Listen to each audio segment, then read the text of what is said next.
सिर्फ चंद घंटे और पूरी दुनिया की सूरत हाल बदल गई।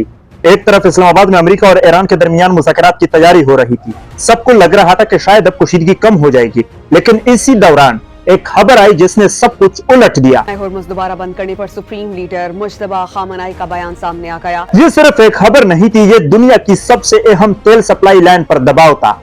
और फिर समंदर में मौजूद जहाजों ने गैर मामूली हरकतें रिपोर्ट करना शुरू कर दी। अब सवाल ये नहीं कि क्या हुआ, असल सवाल ये है कि ये सब क्यों हुआ। जब बातचीत होने वाली थी तो ईरान ने यह खतरनाक कदम क्यों उठाया? क्या यह सिर्फ दबाव है या किसी बड़ी चीज की तैयारी? और अमेरिका क्या वो सिर्फ देख रहा है या जवाब देने की तैयारी कर चुका है? क्योंकि अब यह कहानी सिर्फ दो मुल्कों तक महदूद नहीं रही। चीन खामोशी से इस खेल में दाखिल हो चुका है। रूस इस सूरत हाल से फायदा उठा रहा है और हित्ता एक ऐसे मोड़ पर आ गया है जहां एक गलत फैसला पूरी दुनिया को मुतासिर कर सकता है। तो आज हम सिर्फ खबर नहीं सुनाएंगे, बल्कि आपको वो तस्वीर दिखाएंगे जो आम खबरों में नजर नहीं आती। असल खेल क्या है, किसका क्या मकसद है और आगे क्या होने वाला है।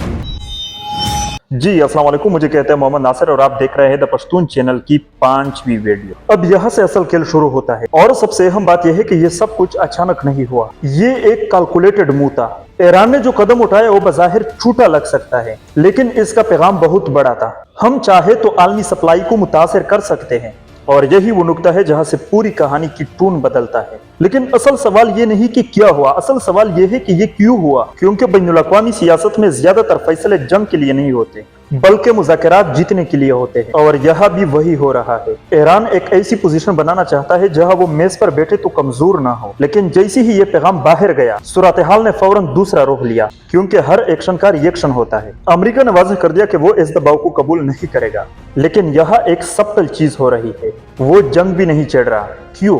क्योंकि जंग सिर्फ मैदान में नहीं होती, उसके असरात पूरी दुनिया तक पहुंच जाते हैं। तेल की कीमतें, मईशत, इलाकाई इस्तेहकाम, सब कुछ इससे जुड़ा हुआ है। अब यहाँ से खतरा शुरू होता है, क्योंकि जब दो ताकतें एक दूसरे के सामने खड़ी हो और दोनों पीछे भी ना हटे तो असल खतरा गलती बन जाता है। और यही अब हो रहा है। ग्राउंड लेवल पर रिस्क बढ़ रहा है, मूवमेंट काशियस हो रही है, सब कुछ एक एज पर आ चुका है। ये वो स्टेज है जहां जंग शुरू नहीं होती, लेकिन एक लम्हा उसे शुरू कर सकता है। अब कहानी यहाँ रुकती नहीं बल्कि फैलती है, क्योंकि जैसी ही तवानाई की सप्लाई खतरे में आती है, दुनिया खुद बहुत इसमें शामिल हो जाती है। चीन वो सामने नहीं आता, लेकिन उसका मफाद सबसे बड़ा है। उसे अपनी मईशत के लिए तवानाई चाहिए, इसलिए वो क्वाइटली इस टेंशन को कम करने की कोशिश कर रहा है। लेकिन इसी दौरान एक और लेयर ऐड होती है, जहां एक का बुहरान दूसरे का फायदा बन जाता है। रूस इस वक्त एक अहम पोजीशन में आ जाता है, क्योंकि दुनिया को अल्टरनेटिव चाहिए होता है। और यही वो लम्हा है जहां जियोपॉलिटिक्स सिर्फ